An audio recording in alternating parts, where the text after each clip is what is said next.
Welcome to Slice of Lime, a podcast by and for Lyme warriors, where we share truth, resilience, and hope, one episode at a time.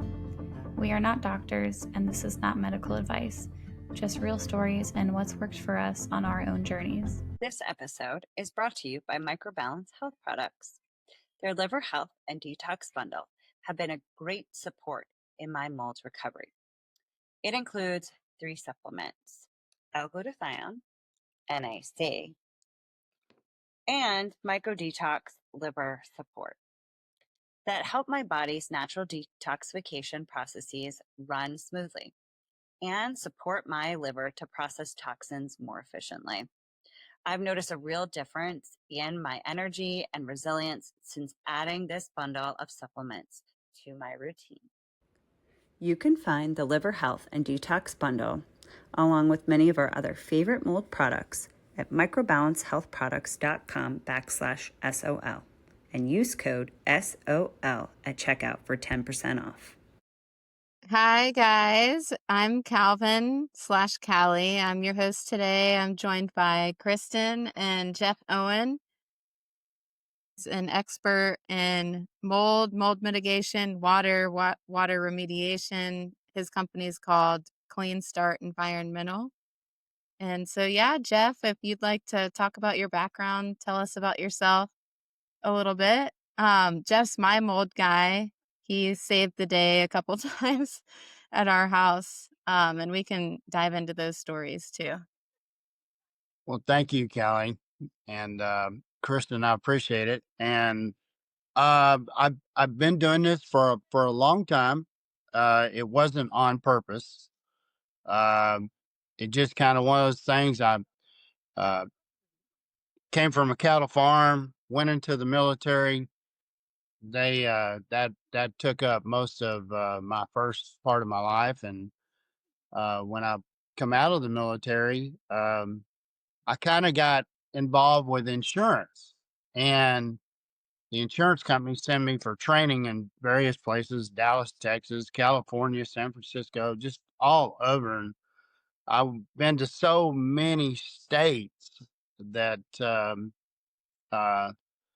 I saw restoration, property casualty, and so I learned the business on the insurance side first.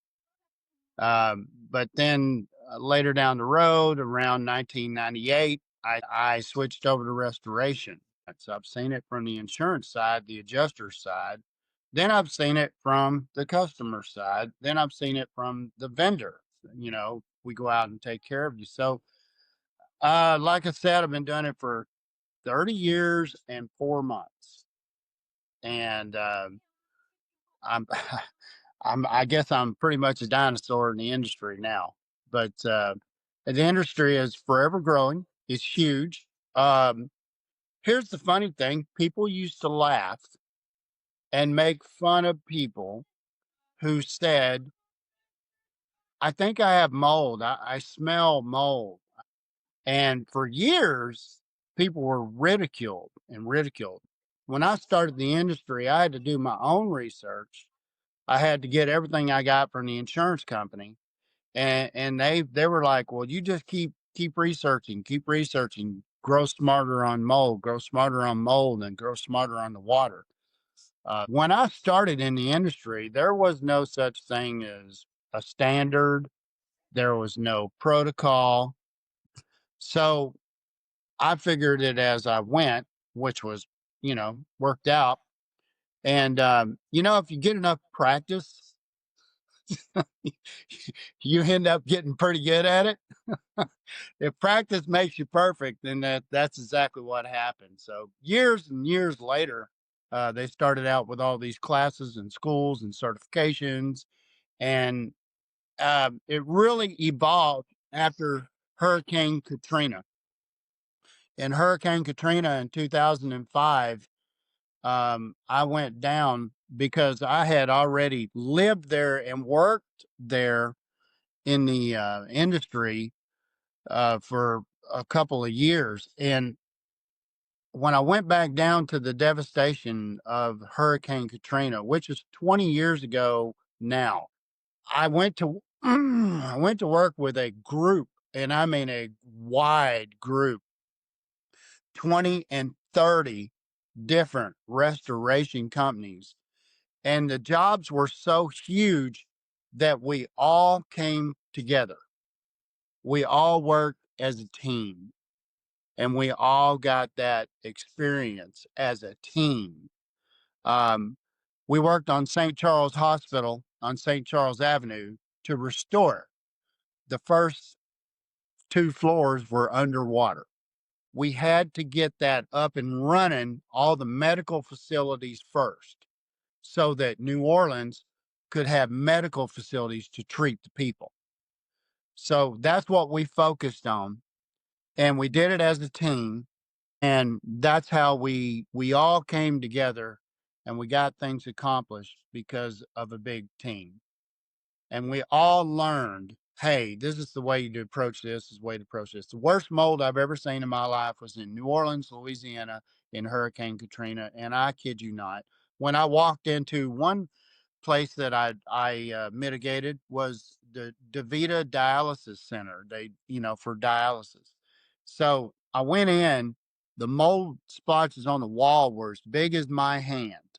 And they were a lot alike. They were like, looked like a star, a blotchy.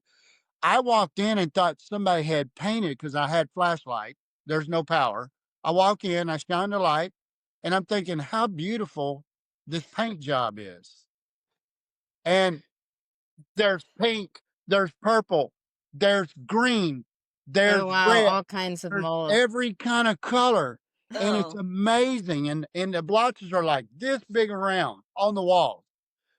And my buddy looks at me and he's like, that is mold. And I'm like, I'll go up close to it with a flashlight and I look and I stuck my finger in it and it was exactly that deep. The mold was that deep oh, off the That's so face of the gross. sheetrock. So not only was it this way, but it was like this way and it was deep. That was in wow. every building in New Orleans. If you had sheetrock, that was what was on the sheetrock.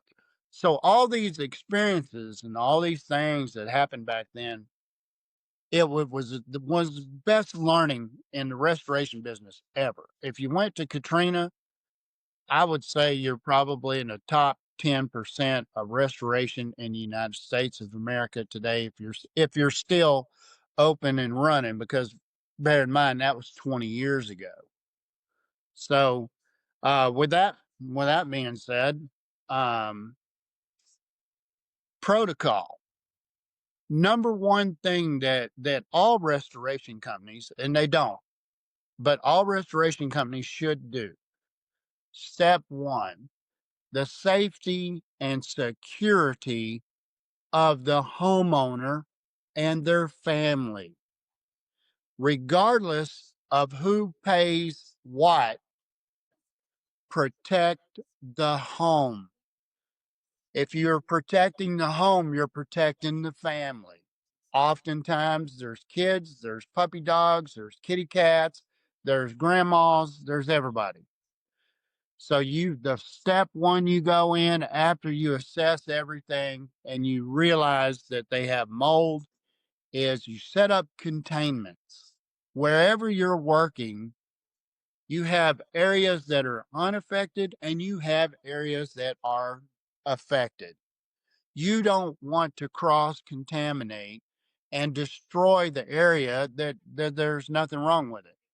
So you have to find the limits of how far everything's gone, and you have to stop it by setting containment, by setting negative air scrubbers, different things, all kinds of equipment that if you ask me, I'll be happy to go into. But a rule of thumb is you want to dry and fry. You want to get rid of the mold. It's not so much that you have to kill the mold, but you have to remove it. A lot of people overlook the most important step in the entire process is cleaning. You have to clean. You're going to spray You're gonna scrub, but you are going to dry it, you're going to fry it, and you're going to suck it up in your HEPA filters, and you want to remove it. When you talk about mold, you talk about control. You want to control the air inside your house that you keep recirculating. Because when I grew up, we had things like an attic fan in the house.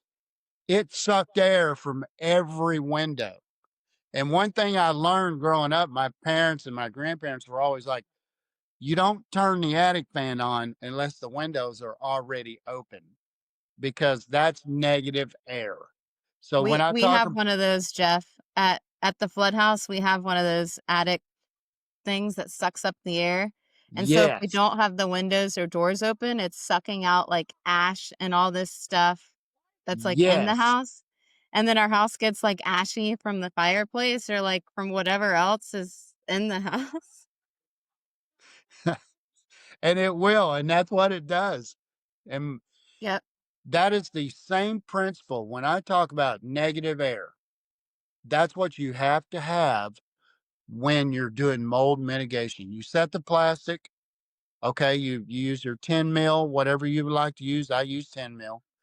You set containment, and then you set an air scrubber machine with a HEPA filter with an exhaust going outside, just like the attic fan.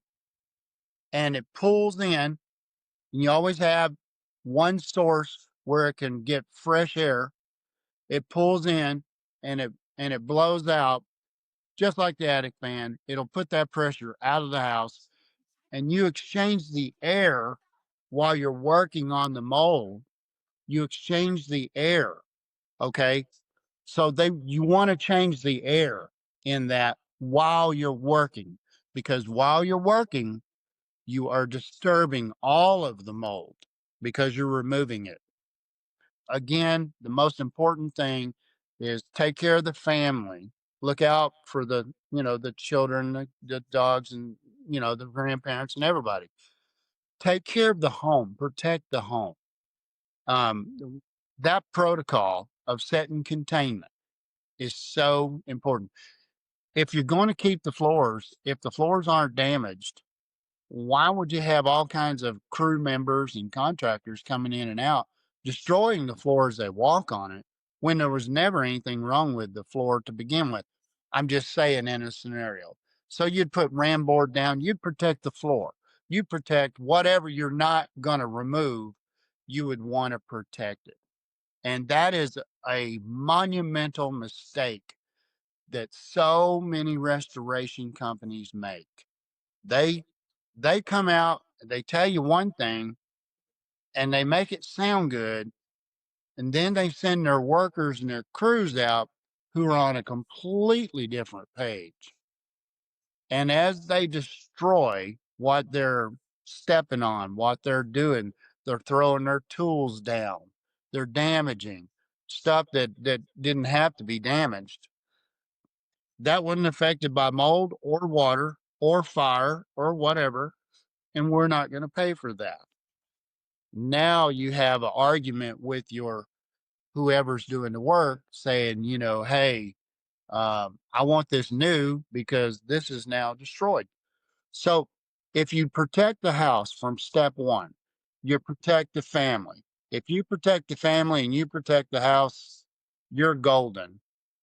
So, Jeff, I have a question. So you first talked about assessment of the home, and I want to just ask about assessment of the home because I believe you do that as well. Because we had an assessor come in and he had said, there was some mold in our boiler room, but when he assessed it, for example, he checked humidity and the humidity was less inside than it was outside.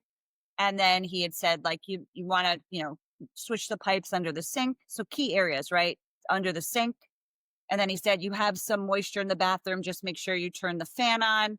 But, when he did the whole report, while he found mold, he said it wasn't enough to have to be mitigated. And so we put a dehumidifier in that boiler room because we want to just trap the moisture. So I think the moisture, I'm in Connecticut, so I don't think the moisture's as high as in Georgia.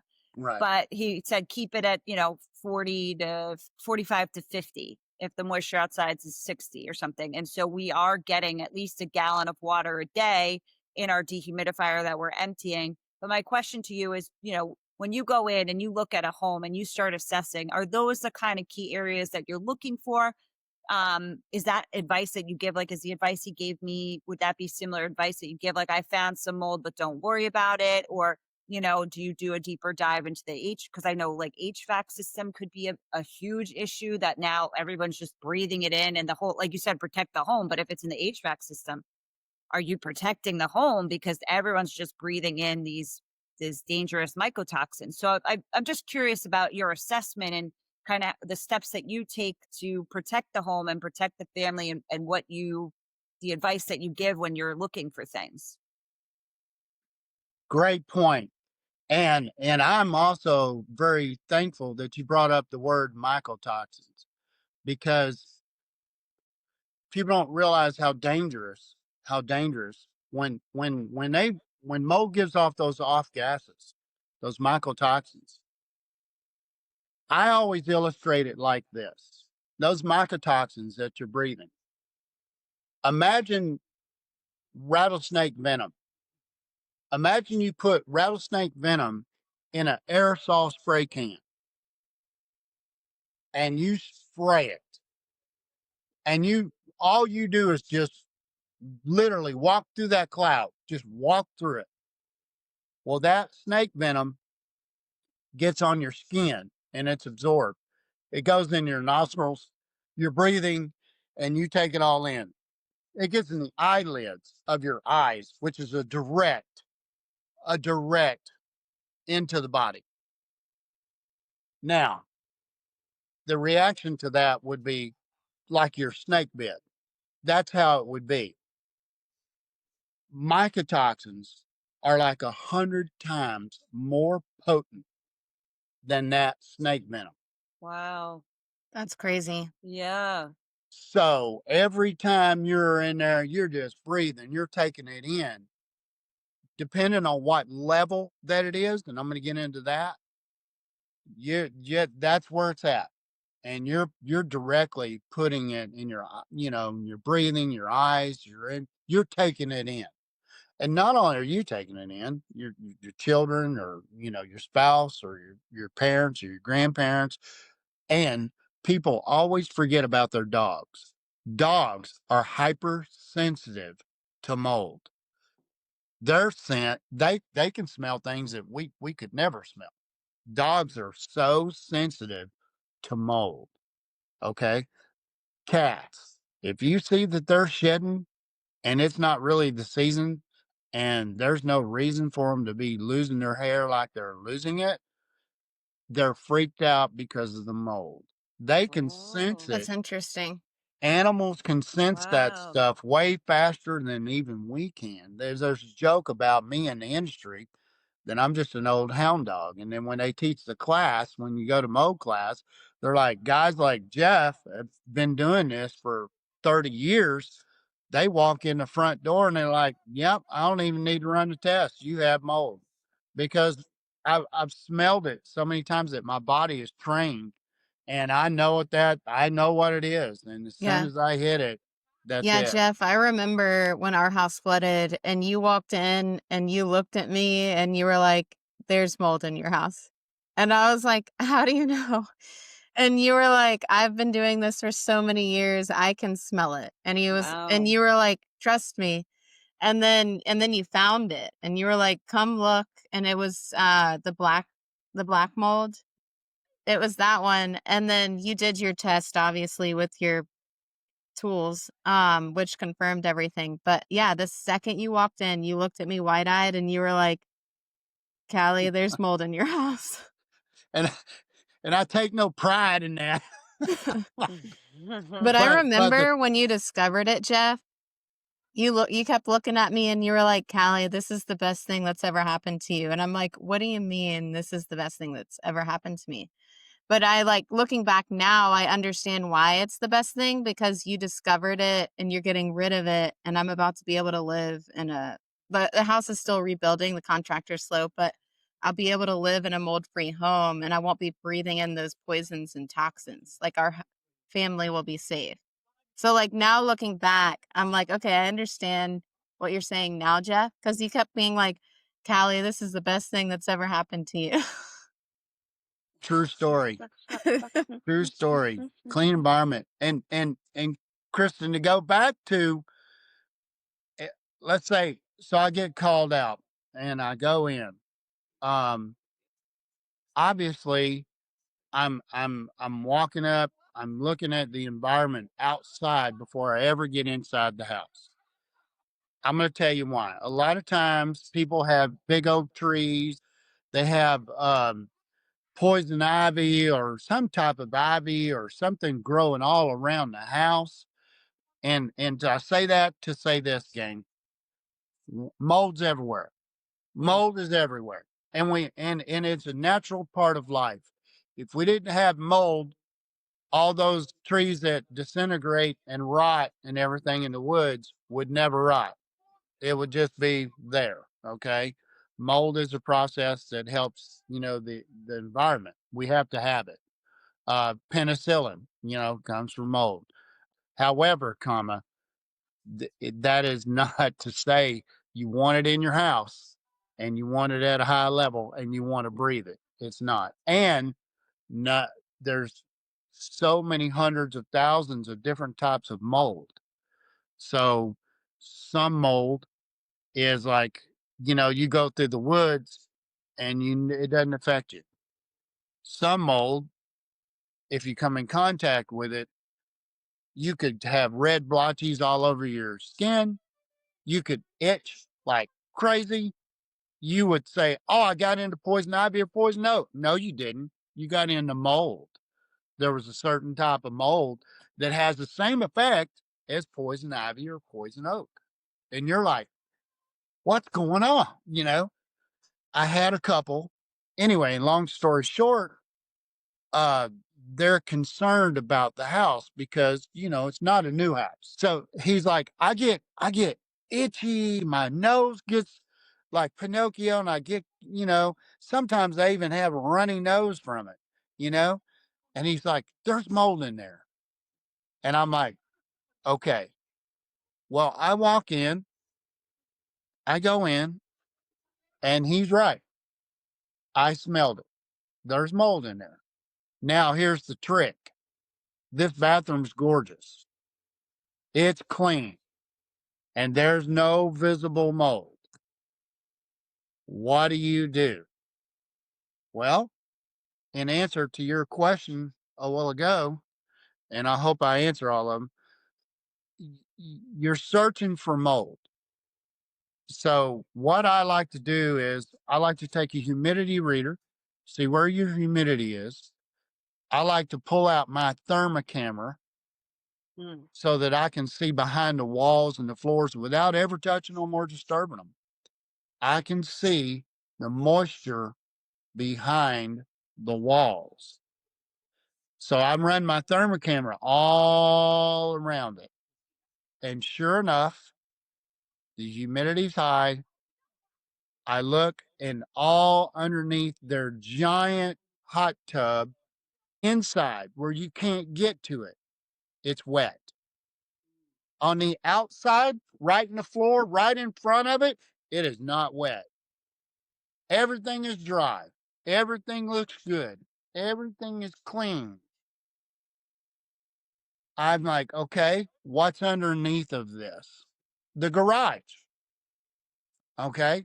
So I now go down to the garage underneath where the tub is. So I go downstairs, I go up to the ceiling, and I take my light and I start looking. And there are mold spores blotches. And these blotches are like colonies. And you can tell the difference between dust and mold. You can see the difference. Dust is just laying there. Mold, poof, and it's always growing. So it'll look like this. Dust will look like, I can't do it on the camera, my thumb, or like a round tip, you know, like mold. This would be dust, just round, and that would be mold. Hmm. And Interesting. that's, you can look at them and tell when you get up close. You can tell. This is dust. They're the same color. This is dust. This is mold. So mold always has like the, I don't want to say tentacles, but the stuff Yeah, Like it, the growing out things of it. growing off of and it, it I all guess. it's always going to look like that when it's growing, because it's growing colonies. It's Oh. growing, and that's how, and it grows, and it's a living organism, and it grows. So I cut out the I started with a 1 foot by 1 foot ceiling. I cut it out. As soon as I cut it out and took it down, now shine my light up in there, it's solid black. Oh Wow. no. Yikes. I always will run a test. I'll run a test for a couple of reasons, and this is important. Number one, I want to run the test for the family. So I want to run that test to see exactly what they've been breathing. If they know what they've been breathing, then they can take that test report to the doctor. The doctor can treat them for the specific kind of mold that they have. Remember, there's over 150,000 different types of mold. The doctor needs to know what type of mold it is. So if your child has a chronic runny nose, you're like, well, they don't have a cold. And if they had a cold, this is the longest running cold you've ever seen in history, because they've had it for 7 months, you know? Or your dog runs around and your dog has like a continuous runny nose. And you notice that the only time the dog has any relief is when you let them outside, Hmm. because their exposure. But that's why I run those tests, so that the homeowner can know exactly what have they been breathing. What is it? We also know that when we run those tests, we find out what level is it at. Is it elevated? Are the colonies really growing? Are they taking off? Just like you said earlier, where you have some mold and that individual says, well, I'm not really concerned about it. It's not at this, it's not at that. First off, no mold in your house is acceptable. Mm. Ever. Okay. Ever. Okay. Ever. That mold sits there too, and it waits for the right temperature, the right time, the right food source. All the elements come together and it takes off like your garden. Boom. And that's what happens. You cannot leave mold unattended. You have to get rid of it. You have to get it out of your house. So we run that test to know what you have, so that if you need to be treated by a doctor, you can be treated by a doctor.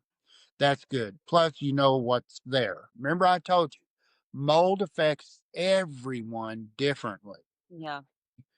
If you spend enough time around it and it's growing and it's elevated and you're exposed to it, some way, shape, or form, it's doing something to you. You just don't know what it is yet. So, Jeff, can I ask you just another question on top of this? Because I feel like I'm maybe similar to that couple in the sense that we have split ranch. And so we have a bathroom above a bathroom. And our bottom bathroom ceiling caved in. This was a few years ago. And it turns out because the top floor tub was leaking. I don't know if you see this a lot, leaking down to the bottom bathroom. And we didn't know this. And all of a sudden, bam, ceiling, one day the ceiling just falls out. And so we ended up renovating downstairs. We redid the whole bathroom downstairs. We redid, the floors downstairs. We redid everything downstairs, which also has the washing machine, which is a front loader, which that's another, I know, mold trap. we didn't. Now, I don't know, like with this couple, if you pulled out the ceiling, but do you pull out the top floor tub? We didn't pull out the top floor tub, and we didn't do anything upstairs. And so I keep in the back of my head, I always talk to my husband about this probably once a week, that I'm like, I just have this suspicion that even though we did the bottom, like you're saying, the ceiling and the bottom, we pulled that out. Who's to say we stopped what was going on upstairs? Like, it is the best solution to pull out the tub too. Yep. Clean all that out. And then, because like, who's to say the floor on the upstairs is also not getting mold spores under it, right? Like, I guess I'm just asking, like, is that something you would recommend? I would recommend that 10 out of 10 times.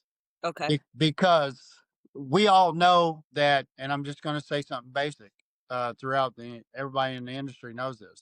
Water follows the path of least resistance in gravity, so it's going to go down. It's going to go down pipes or whatever, but it's going down, and it won't stop till it reaches its lowest point.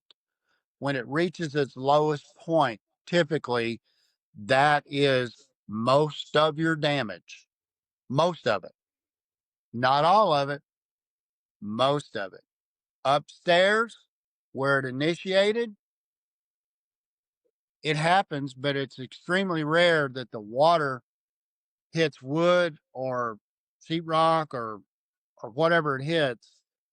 It's every circumstance is kind of different, but never overlook that. Open that up.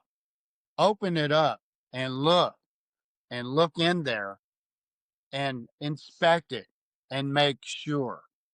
But yeah, on every job, I would recommend, okay, the water started here. Let's rip it out. Let's follow the water down. Let's rip all that out. We know it's going to be worse where the water ends up than it is where it started. So the cause of loss, you still have to open that up, rip that out, examine it, remove it. You got to remove it. And Yeah. that suspicious thought in the back of your mind, that gut feeling that you have, if I'm a betting man, I'd bet everything I have on it that you're right. Yeah, Just like, definitely. Yeah, and Kristen, to touch on that too, our half bath toilet has apparently been leaking for years. And like Jeff said, the water's going down, you know. But when Jeff came, him and his crew came and ripped up the floors and removed the toilet, because they removed all the floors on the first floor, there was rot. So the subfloor was rotted. And if we had not done anything and got a new toilet and fixed the subfloors, I mean, somebody sitting on the toilet one day could have dropped to the basement. Wow. Because the subfloors were rotted. So yeah, I would definitely trust your instincts with that and see what's underneath upstairs. and a stigma is, and I'm glad to see that the stigma is going away. They told Suzanne Summers, they told her for years that she was just crazy. There's nothing wrong with her. She's just crazy. Okay? Come to find out, that mansion she lived in was so mold infested in the walls that it was destroying her. Wow. Well, once they found out that it was mold, she went public with it. She's like, and immediately she got better because she got out of the environment. She got out of all that. If that's, you either remove the person from the mold or you remove the mold from the house and the person. And that's what we do in mitigation and remediation. But the point is, the stigma about mold, that's going away. And the old adage of it's just in your head. And even the doctors for a while were like, well, big pharma doesn't want us to talk about mold. They don't. They don't want us to talk about mold because there's money interest there that things aren't ironed out yet. And Insurance companies, especially, don't ever want to hear the M word. They don't want to hear that mold word. In Georgia, it was mandated that you have coverage on your insurance policy that you pay insurance for every month faithfully, and it's not cheap. But now the system here in Georgia looked out for Georgians and said, the insurance commissioner and everybody said, you will implement some type of coverage for mold in everybody's policy. So in Georgia, you have mold coverage. You're not aware of it, and no insurance company wants to come out and tell you that you have it. They don't want you to know. But the governmental come in and said, you're going to do this. Now, what does it tell you when the government looks and says that this mold thing is serious enough that, hey, too many people are having too many issues and it's not covered? Why is it not covered? Especially when somebody, and this happens so often, I'm sitting here with it. You have a shower leak. You have something behind the walls. You don't know. You don't have access to it. You can't see it. You don't know that it's there. It can be a slow leak, all it wants to be behind that wall because nobody knows it's there. But now, once you have knowledge of it, you have to do something about it. And that's in your policy. You have to be proactive and you have to do something about it when you get knowledge that it's there. It's the same thing with mold. When you get knowledge that it's there, then proceed accordingly and take care of it and be proactive. We'll talk about insurance in a second. I want to go back to Kristen's original. So I go in, I have a piece of equipment I don't have to pay for. It's right here. It's called the nose, and it's with me on every job. So I go in, and if I need to, let me just say this: I always want to find the mold. Okay. The other thing about running a test is, should I not be able to find the mold, I will run a test. The test won't lie. The test will tell me what room, where's it at, how's it growing, what are they breathing. It'll tell me everything I need to know. Um, I've I've been really successful in finding the mold. Um, and once I physically lay eyes on that mold, I want to know what caused it so that we can take care of that, so that it doesn't happen again. But protocol, you find the mold, you run the test, and you find the mold, and you determine, what the situation is based on the lab results from the mold test. Not what Jeff thinks, but what does the laboratory say? How fast is it growing? What's it elevated to? You know, what's a spore count? What's colonies? Where's it at? You know, Yeah. because that's now our target, and we have to address that. So I don't know if I answered all your question on that. Well, I do have one question. So, do you is when you're doing the test, is that the petri dish? Like, just curious. Let's say there's a person at home who suspects mold, and let's say they can't afford for an assessor to come out. Is it that they should? Is that what you're doing? Is the petri dish? Should they be doing? You could swab and send it off, and then or it will tell you what the different molds are that are growing. Like, is that the test that you're talking about? That let's say No, someone. Oh no. Okay. So no, what are you? no. And I'm Okay. glad you brought that up because if this goes, yeah, we need to put that out. Listen, you can go to Home Depot and you can get the petri dish and you can do all that. Okay. Um, it's not specific. It's not all that accurate. Um, and it's a hit or a miss. Um, I don't ever recommend it, but that is not the test that we do. We do air quality tests. Like we literally take a sample of the air that you're breathing. Oh, So when you breathe it in, I've got a machine that has a special pod just for the laboratory. And it sucks in that air and it cycles it and it contains it. wow. And then it's sent off to the lab. The lab gets it, it runs through their AI, and the AI examines everything right down to the particles of everything. And it tells you everything that's in that pod. Wow. That That's really interesting. matter of fact, I'll show you a puff real fast. And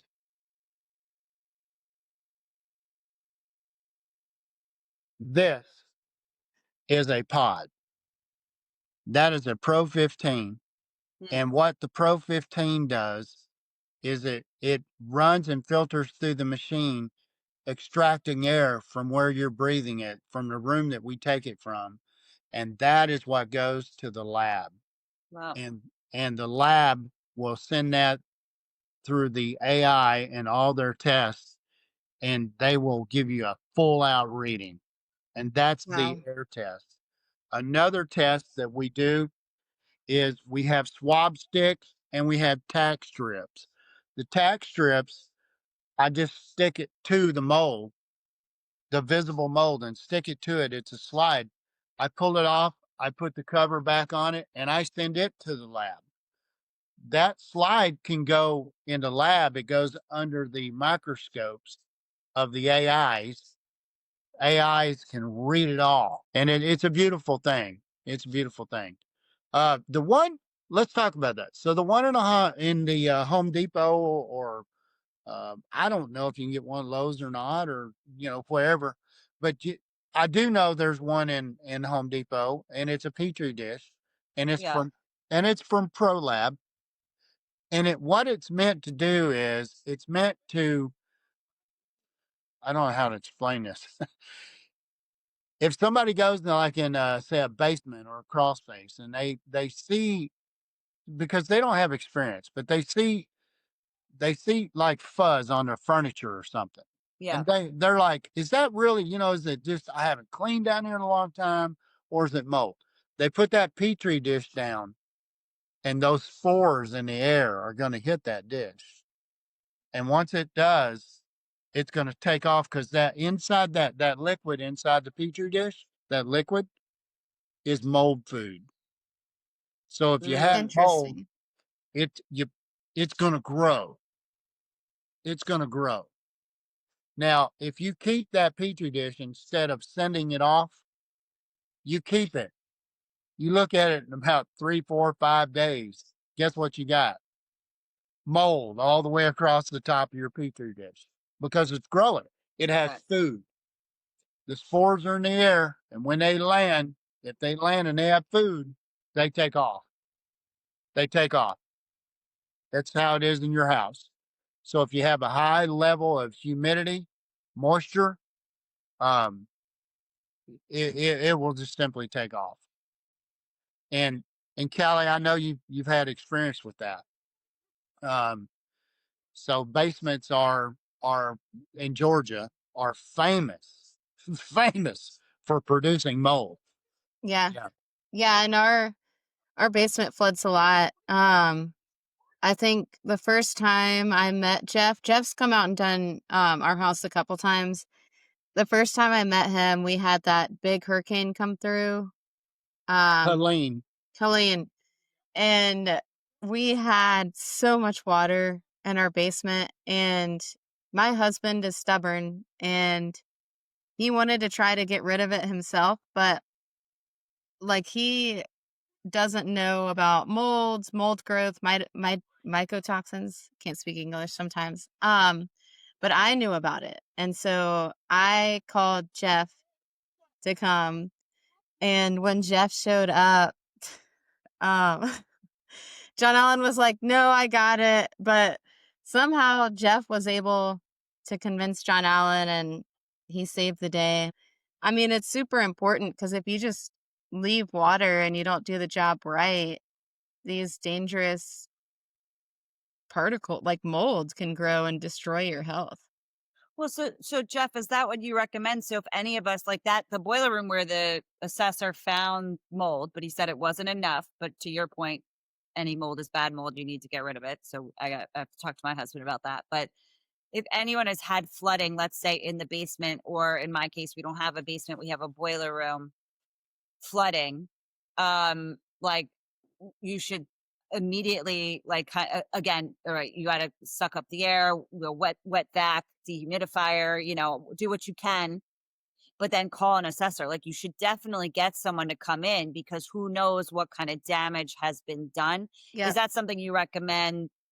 10 out of 10, if people can afford it, 10 out of 10, you should always bring someone in to just double check.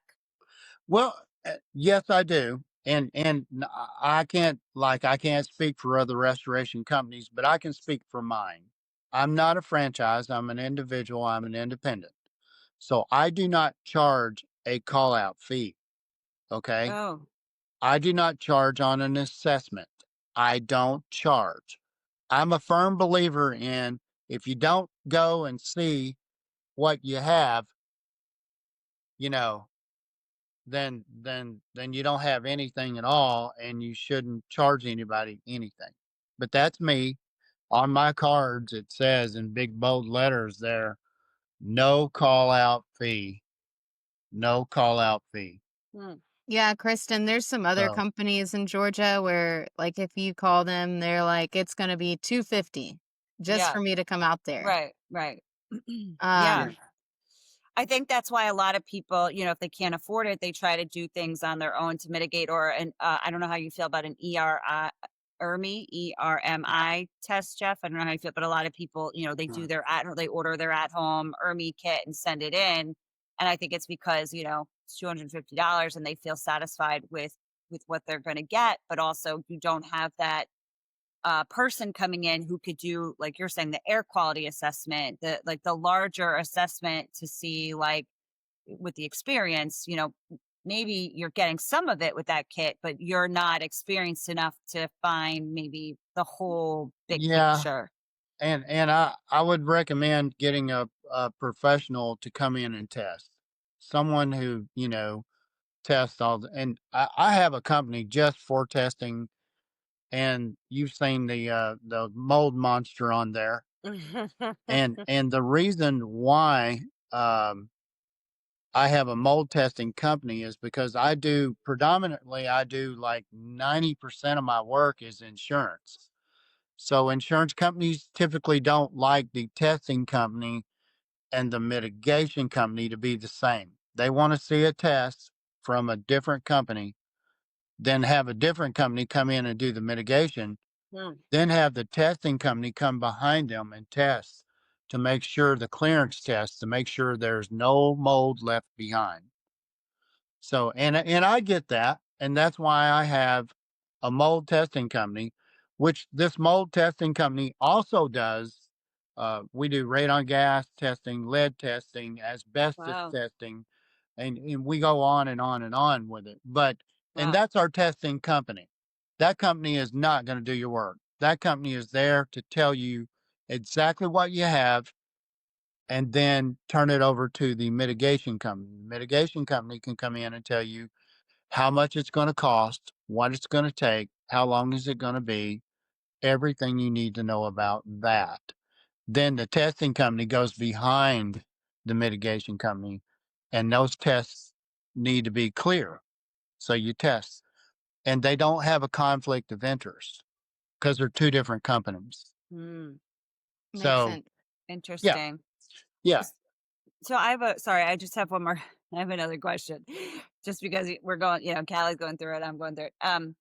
So you mentioned in Georgia specifically that, under most insurances, or all insurances, there is mold coverage. I don't know. I don't even know my own state, but if you have, let's just say, homeowners insurance, you should definitely check to see if mold is under there, right? And if mold is under there, then when you get the testing company and then the mitigation company out, you can then send that off to insurance. Like, how does that work? What would I do I think there in has those to be steps? an event, and it can't be like for some reason and where we are in Georgia, you have to buy separate flood insurance. So if you have a hurricane come through and then mold grows from that, I don't think insurance covers it. So like that's a separate thing on your policy, and a lot of people don't realize that until a hurricane comes through and insurance is saying they're not going to Yeah. cover it. So I think there has to be like an event, like an A big internal pipe event. burst. Yeah. Okay. And then And you Okay. can and track the water. And if you could track the water, you can track the mold. And then insurance will cover it then, I think. one thing I highly recommend that every American citizen do is I've I'm used to having an agent. Okay, that's just the way we work down here in Georgia. But it does regardless. If your insurance is just online with different companies, and I know them all with different companies, then that's okay because you can still call them and you can still request they go over your policy with you, and you can just directly ask them, "Do I have mold coverage? Are there circumstances to the mold coverage?" Okay. Like Callie was just explaining. Yeah. You want to ask those questions. Here's another question you guys want to ask on your insurance. Do I have backup endorsement? Do I need that? Do I have it for my sewage line? If you're on a septic tank and tree roots grow into your septic line, you're not covered. Your whole house can be covered in sewage and you're not covered Wow. because you have to have a special in Georgia. Now, this is Georgia. You have to have that backup endorsement to cover you. Okay. So those are questions. And by the way, typically the backup endorsement, they're cheap. And it's the same thing with roofs in Georgia. You can get that backup endorsement. You can get that endorsement. And it's relatively cheap. It's worth it. Yeah. And so you want to call your agent. You want to talk to your insurance company to I'm just be blunt with them. Do I have this coverage? Yes or no. Do I have this coverage? Yes or no. Are there circumstances to it? Yes or no. Tell me a couple of scenarios. Make them earn their money because you Yeah. pay them every month. Make them earn their money. Make them explain to you what you do have, and typically these offices, if you got a good agent, they're trained to actually call the homeowners and ask them, I notice that you don't have this, or you don't have this, or you don't have this. So you're not covered if this happens. Would you like to add this to your policy? This is how much it is. The big agencies that you see, it's a big agent, got a whole staff of people in his office. Those are the ones that are doing that. The Yeah. the little guys on the side that are not calling their customers and not sharing with them, or maybe the big companies that you got it online, Yep. they're not calling you and offering you up. They should be. Yeah. Like, so that's what happened with us. Like as a homeowner, I didn't realize that flood was not covered in a normal policy. So, to our listeners who are in Georgia, Florida, South Carolina, North Carolina, out like on the Gulf Coast too, like if you're in the line of hurricanes, check your policy. And if you don't have flood insurance, I would recommend adding flood insurance. Absolutely. Absolutely. Um, Insurance is a whole nother world. But Kristen, before I lose track, I want to tell you that whatever mold is in your house, okay, at the very least, and people, I recommend this. Okay, number one, it needs to be sprayed down with an antimicrobial. Okay, it needs to be sprayed down with an antimicrobial. Don't just ignore it and leave it, because remember I talked about mold growing season. Yeah. What season is that? Is that like summer into fall? Because that's when there's a lot of moisture, rain, humidity. Is that Isn't it kind like of July and August, right, Jeff? It is the same as your garden.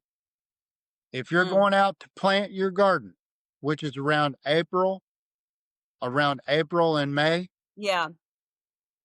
that's mold growing season. Now that's in Oh, Interesting. Georgia. That's in Georgia. Up north, please tell me what time of year do you guys plant gardens and pro- stuff? probably May is like the main month. And then, and then the garden starts growing into June, July, August. So yeah. Well, that's when mold will take off. You look outside, you water your garden, you look at your garden, mold's doing the same thing Wow. at the So, same time. oh, got it. So Jeff, I have watched extensive videos on this. So there are some people that say, oh, just put bleach on it. But I have learned we don't want bleach. Bleach is actually not going to help the problem, right? Just to confirm with you. That 100%, that is not going to do. All it's going to do is make the mold go clear where you can't see it, and the mold will withdraw. It does not kill that mold, and that mold will come back. It will come back. Right. And also the dangers of using a harsh chemical like, bleach. That's a chemical. That's not a live enzyme. It's not organic. It's not, you know, no, absolutely not. Now I've been using, there's quite a few products out there. I use Shockwave. I use Metaclean. I use, there's so many different products that you can use that are plant-based, water-based, organic, living organisms. And those are the safe products to use. They're not easy to get a hold of, um, but you can get a hold of them. I don't know. You can probably check Amazon. Well, I get mine through a distributorship here in Georgia, which is huge. Now I have been using Microban is where it started out. Remember, I'm very old, so Microban back in the day, and Microban has become uh, Metaclean and some other companies. And but here's the thing: people typically, I say people, in the restoration business, or they don't really seem to take time to read all the label on it, all the diseases that it wipes out, that it combats. Um, it eliminates them. yeah. There was over 200, like 250 diseases on the bottle, and it told you what it eliminated and what it combated. It had human coronavirus. It had different types of influenza, different Wow. types. It has, and of course, and then you keep going, right? And it gets to mold, right? And that's just a thing of educating yourself and reading the label and understanding what it is. Again, when I, 30 years plus ago, I was like, okay, well, that's a lot of stuff that it wipes out, and that was it back then, Right. you Well, know? Yeah, that's I interesting. it is, and what I find interesting about it is like the mycotoxins and mold can go after your respiratory system, which is what COVID and pneumonia and all that other stuff does. It all kind of attacks that similar system. So I could see if you're clearing out the mycotoxins, which suppress your immune system, it helps your body better able to fight, maybe something that you got outside of the home, Yeah. so it's all kind of interrelated, I think. You just, Well, if you have Yeah. overload of everything, then your body just is sick. Yeah, here's an true. here's a very interesting point. The same product that I've been using for 30 years. One of my staff members in my office made a mistake, and that stuff's not cheap. But she ordered 10 cases by mistake. And when the delivery dropped, I'm looking at all this antimicrobial and I'm going, why do we have so much antimicrobial? And so I'm like, well, you know what? No big deal. Just see if they'll take it back. Well, guess what? She hadn't done it yet. COVID hit. Mm. Oh, wow. That was like divine timing. Yeah. Let me tell you, this is going to be so interesting for the podcast. The government stepped in, and guess what they seized and take control of? The antimicrobial. You couldn't go get it at the distributorships. No. If you didn't have any, you didn't have any. Wow. They stopped and didn't distribute it out till later. They gave it to the CDCs. They gave it to the hospitals. Wow. They stopped. And if you were if you were Clean Start Environmental and you wanted to go get some antimicrobial, forget it. There's not, the government has control of it and you're not getting it. Wow. And we're the companies that go out and combat and fog and do everything, you know. And Yeah. I was just fine during COVID. I had a full supply.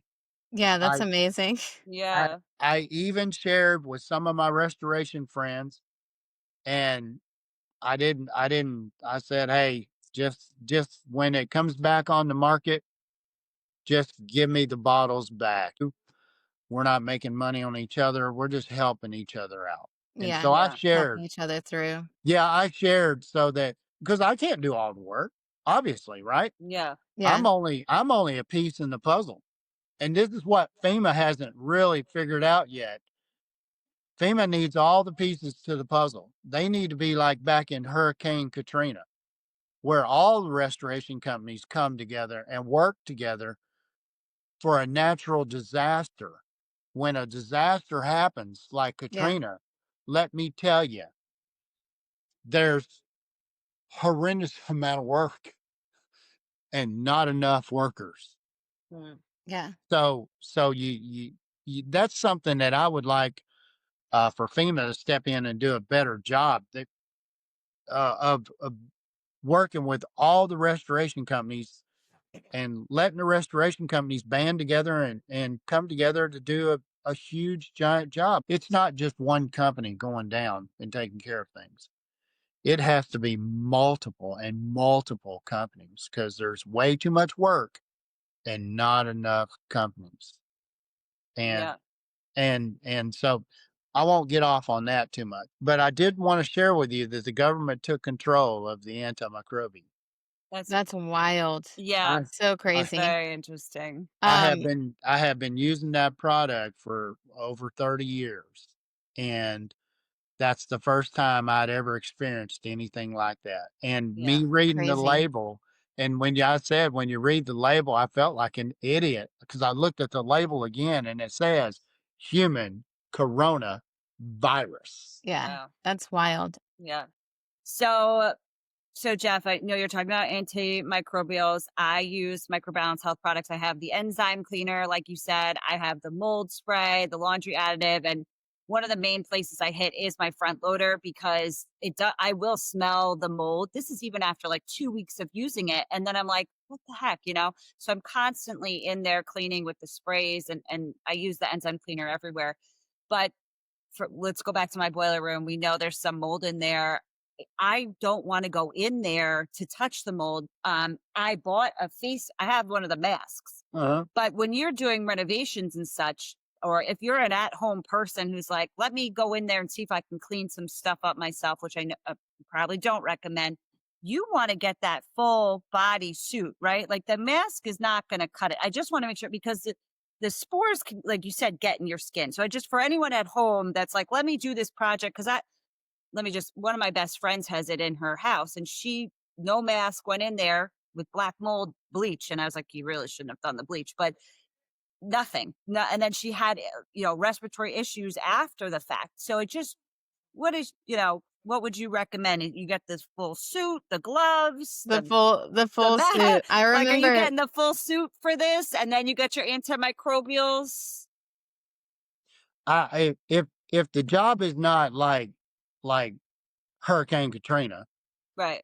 I would recommend go to Home Depot, get you a tie back suit, TVEK, tie Okay. back. It's in the Tie painter's back. department. It's in the Okay. painting department.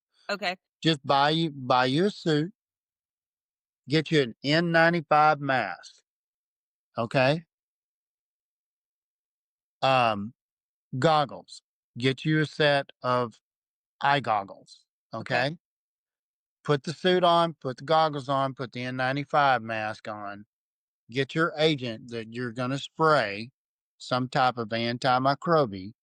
I recommend trying to go on to Amazon and buy you one bottle of Shockwave. And just when you get it, read the bottle, mix it appropriately, mix it with water, with water. Okay. And remember to keep that at room temperature. Keep that somewhere in your house, room temperature. Never let it freeze. Never let it get above. I don't like to let it even get above 80 degrees myself. You don't want to kill what's in it. Okay. So you want to keep it at room temperature. Don't leave it out in the garage or the shop or somewhere where it's going to freeze and, all that. But mix it and spray it. Spray it.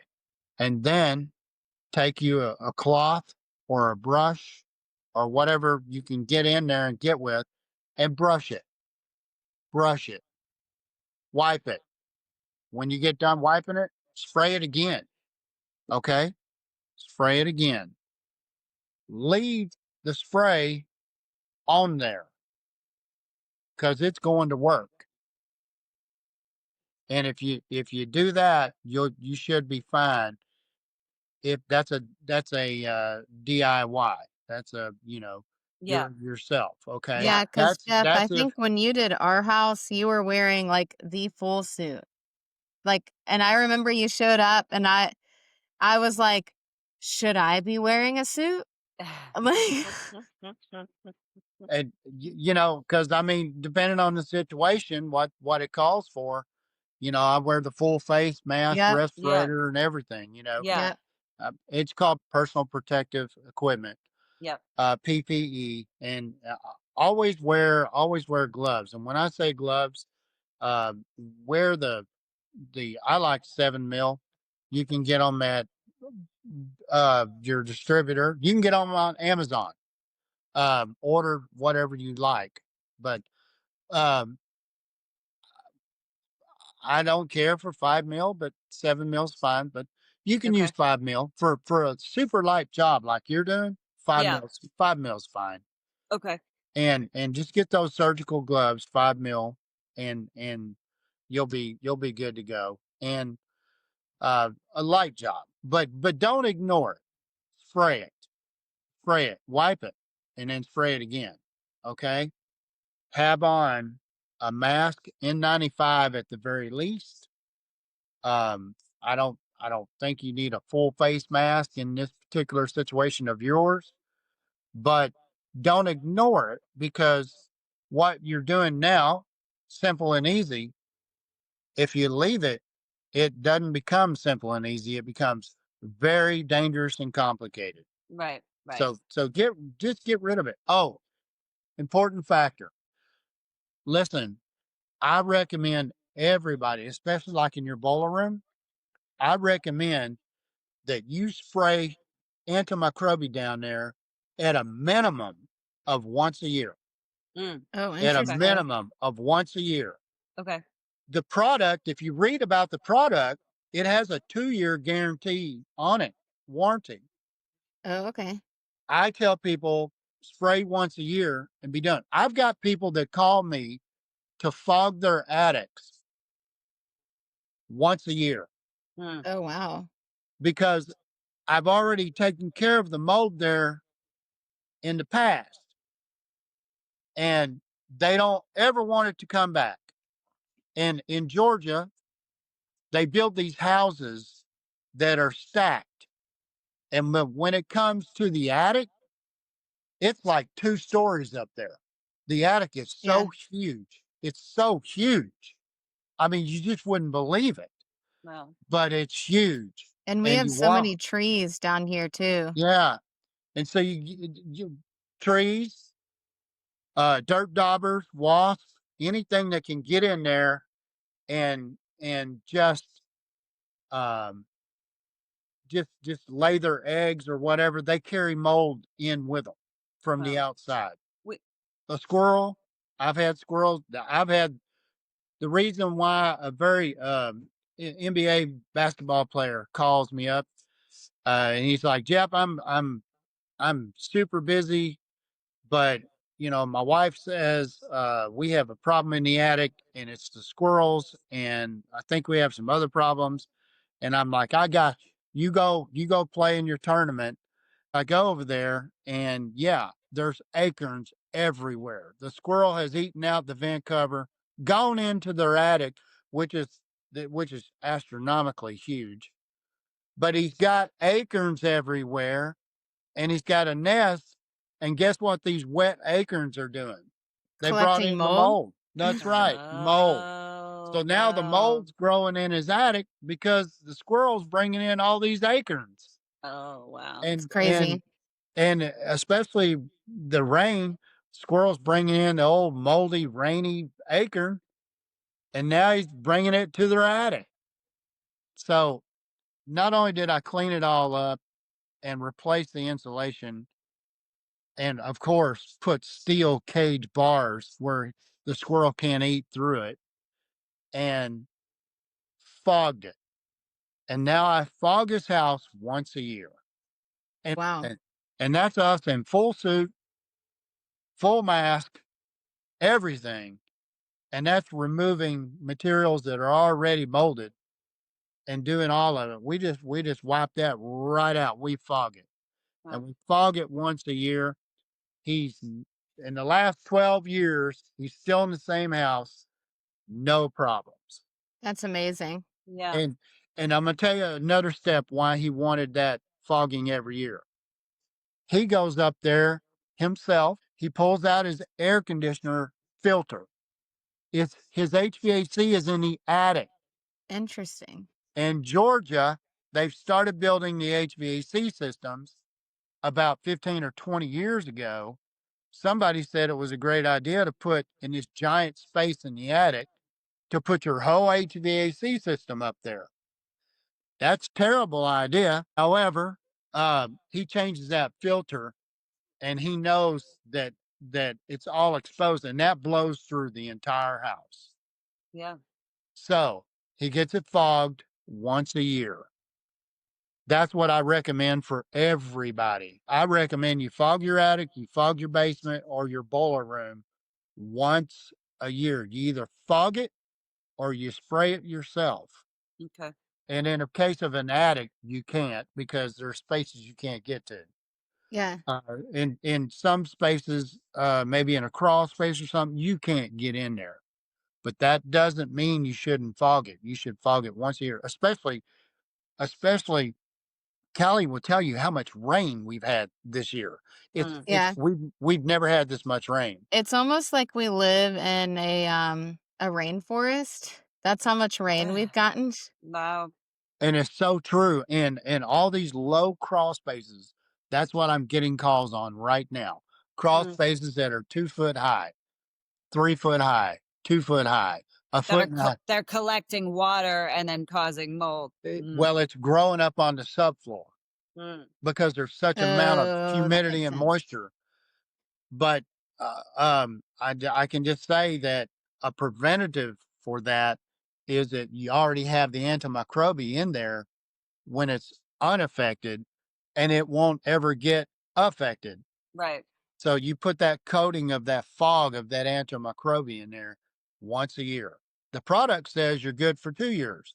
Right. I say once a year and just erase it out of your mind, Right. you know? Yeah.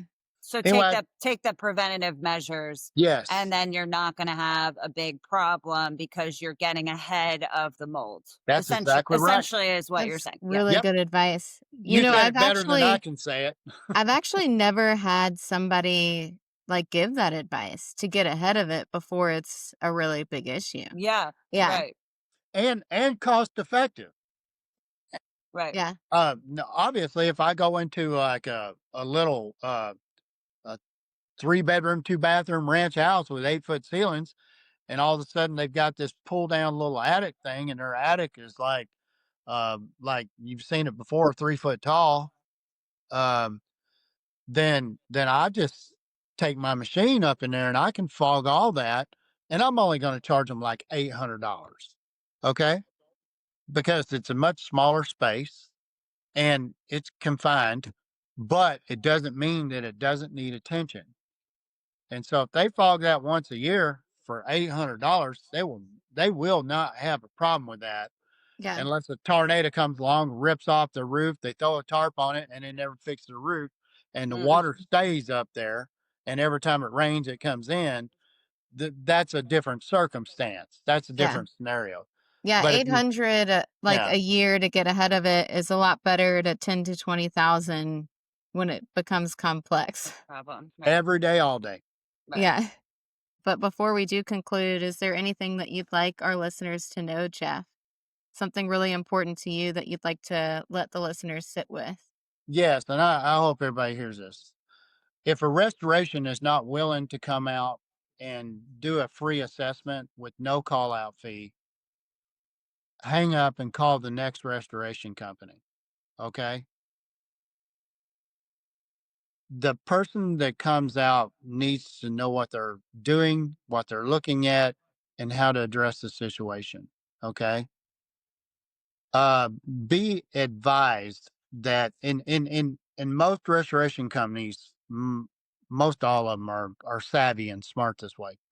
But whoever you have do come out and assess and everything, they need to have a certain amount of knowledge as to how the insurance works, because it's one thing for you to pay for it out of pocket. Okay. Let's say, $5,000 or less. Okay. $5,000 down to $100, you can probably deal with that. Now, my company finances. We'll finance it. If we need to finance it because you need to get it done, and let's say your deductible is, you wouldn't believe the deductibles I've seen. I've seen $20,000 deductibles on a 200, $300,000 house. Wow. And That's yeah, crazy. no. Anyway, we won't get into that. But whatever let's say your deductible's $5,000, and let's say the job's going to be 3,000.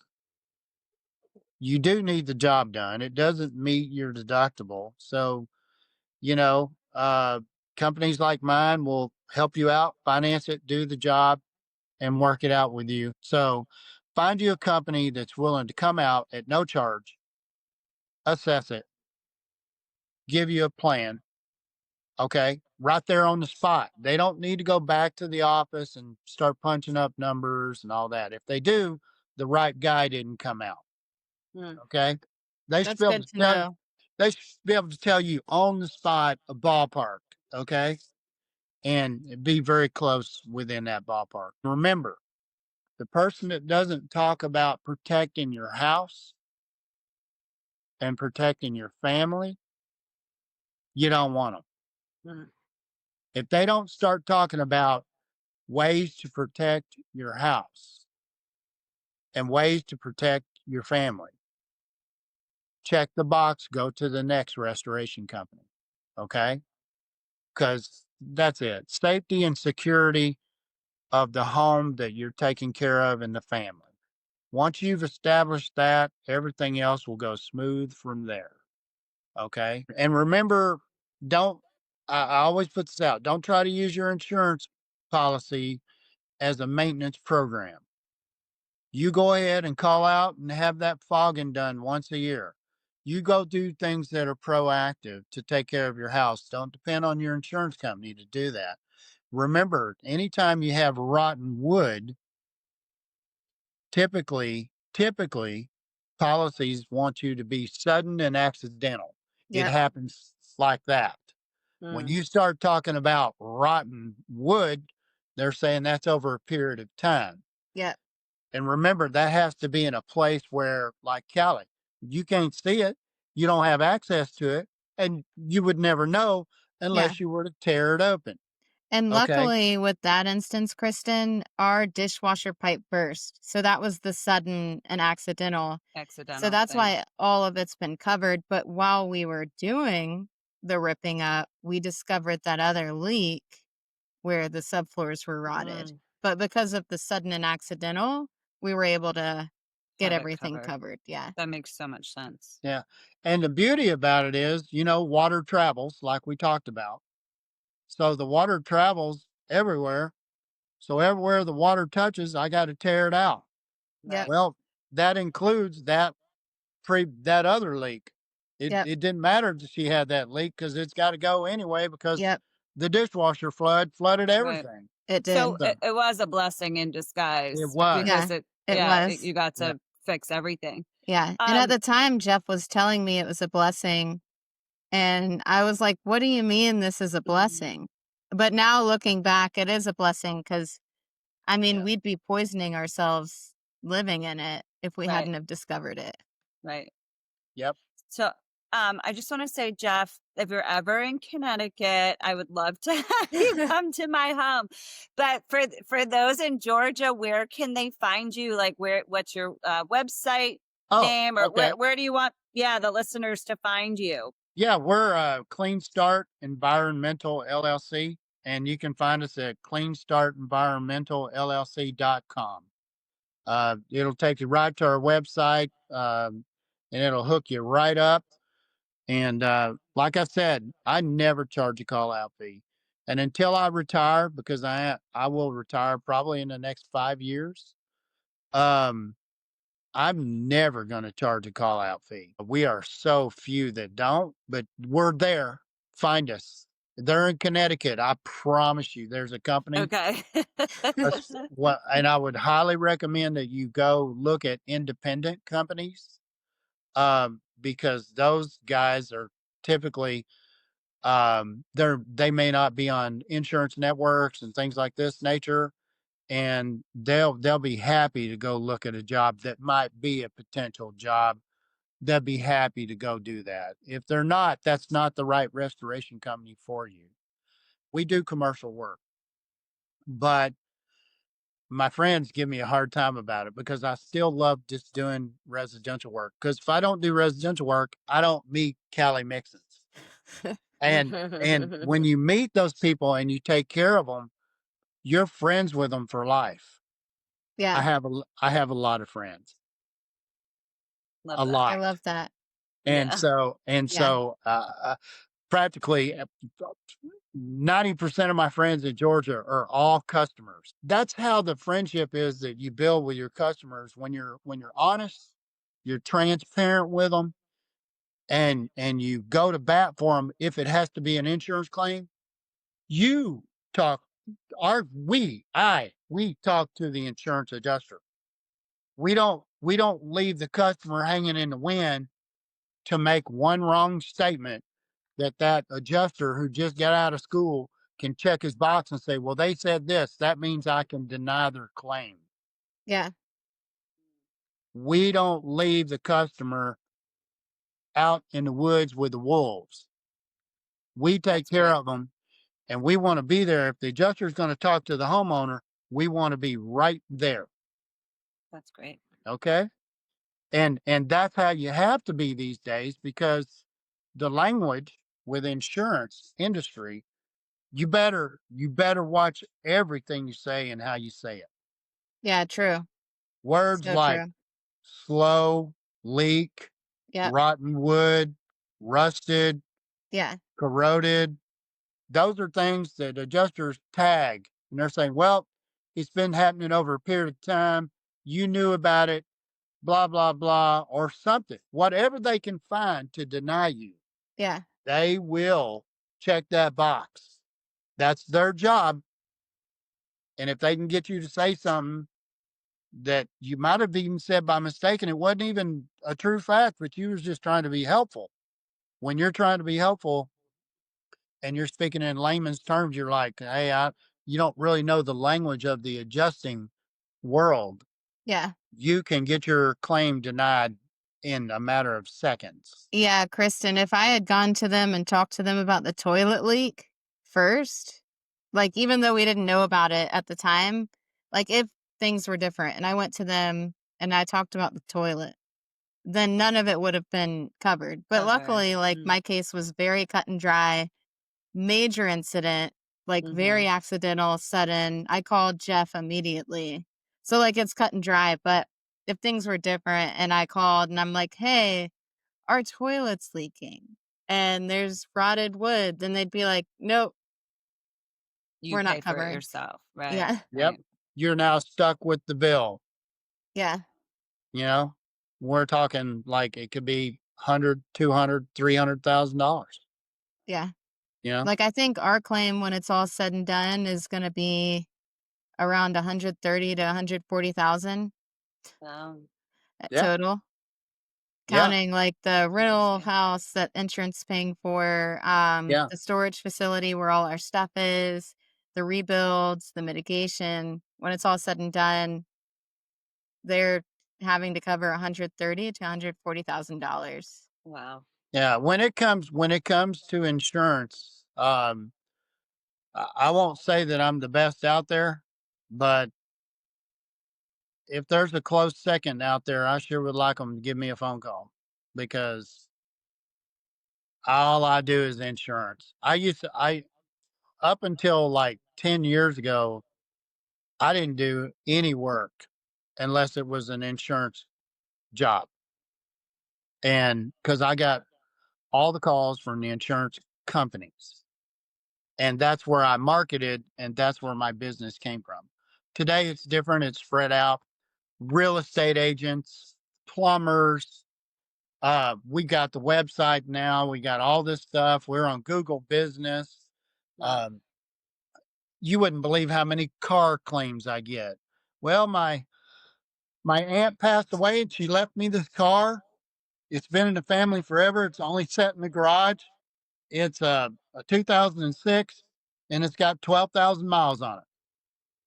And you're like, what? And they're like, yeah, the problem is it's all molded inside the car. It's So crazy. I go out, I look at it, no charge. And then I say, okay, we can mitigate this. We can clean this up. We can get it out of the leather. We can do all these different things. And we do.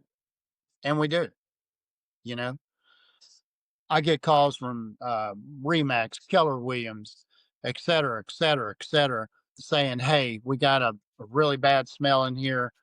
We do believe it's mold. The house closes in 30 days. Can you come and take care of this? And I have invented a thing where I go, and I did this years ago, and it's always worked. Where I go in, I give them exactly what it's going to cost. Here's the problem. Here's what it's going to cost to clean it up and make it right. And y'all decide who's going to pay for it, buyer or the seller, and just cut me a check at closing. I'm going to clean it up now so that the close can go through and happen. Yeah. You have Yeah. any idea how happy that real estate agent is? Right. That's Very why happy. she keeps that's why she keeps calling me Yeah. because I make sure that her close date happens. Right. So these are things and these are things that an independent restoration company can do outside the realm of a franchise. We're not restricted by rules, regulations, and we don't have to give 30, 40% or whatever our money to the franchise gods. We don't. We're independent. We keep the money here, put it in equipment, put it in supplies, put it in the people. That's what we do. And I like being an independent, and that's why I've never signed on with a franchise of any type. So anyway, anything else you guys might think of? No, it was amazing. Like, Yeah. great info. Yeah. Yes, thank you. I Yeah. think the listener is going to really take a lot away from this. So thank you Yeah, so much. I agree. Thank you for coming on. And if you're in Georgia or the Southeast, check out Jeff and Clean Start Environmental. Well, I appreciate you guys. You guys are fabulous. Thank you. Fabulous. And I sure do thank you. And yeah, Clean Start Environmental LLC .com. Go to our website and we'd be happy to answer any questions. If anybody thinks they can do their mold on themselves, we'll be happy to come out and coach them through it at no I charge. love that. We're not going to charge. Okay. And so if there's anything that we can do, we'll do it. Okay. I love that. Thanks for listening. If you enjoyed this episode, don't forget to like, comment, and subscribe, and share it with a friend who might enjoy it too. You can follow us on TikTok, Instagram, and Facebook at Slice of Lime to stay connected.